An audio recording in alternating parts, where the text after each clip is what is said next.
in 1881. They first founded Parliament in the year 930. So that was 60 years after the country was first settled.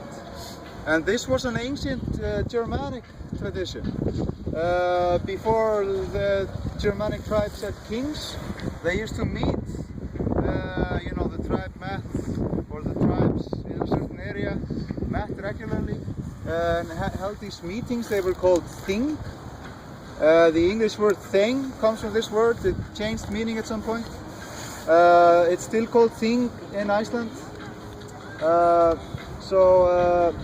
It's the same thing in German as well. Ding used to now means the thing, but used to mean parliament or a meeting. This kind of meeting. So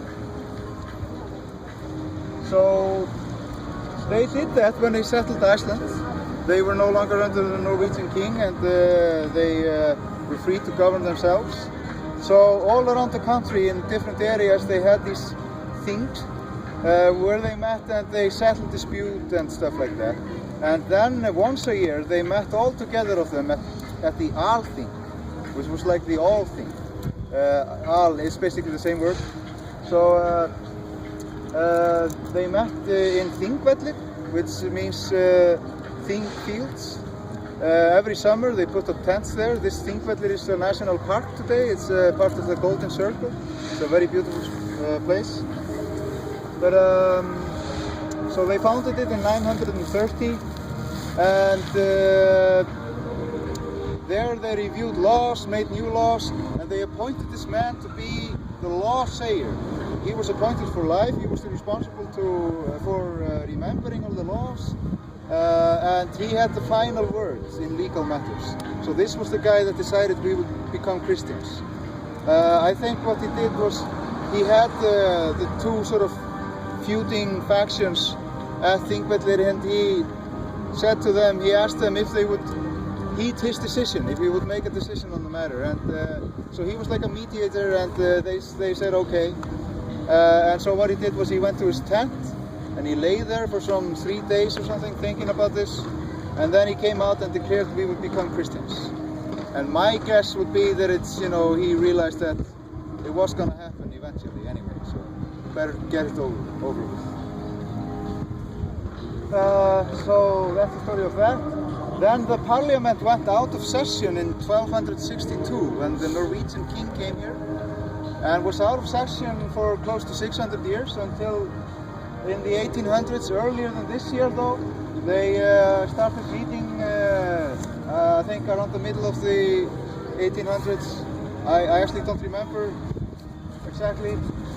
But at the time we were under Danish rule, and we were gradually getting more self-governance, and that was largely thanks to this guy over there. His name is Jón Sigurðsson, and he was the leader of the independence movement at the time. And so he was the president of parliament for a while, and he was also the president of a literary club, a publishing company. And he was actually the brother of my great-grandfather. So he spent most of his time in Copenhagen, but when he came here to Reykjavik, he stayed with his brother in that old house that we saw.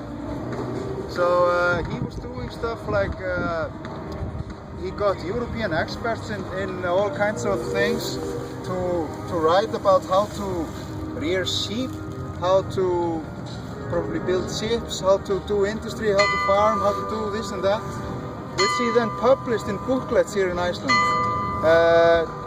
He was trying to educate the nation so that it could be independent. And he was doing other stuff as well, I don't really know. But so yeah, this was the first step towards our independence, the reinstitution of parliament. And then in 1918 we got our own government and our own constitution.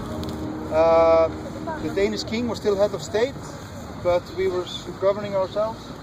And this was an agreement with the Danish that was supposed to be reviewed in 1944. But at the time, when that year came, the Danes were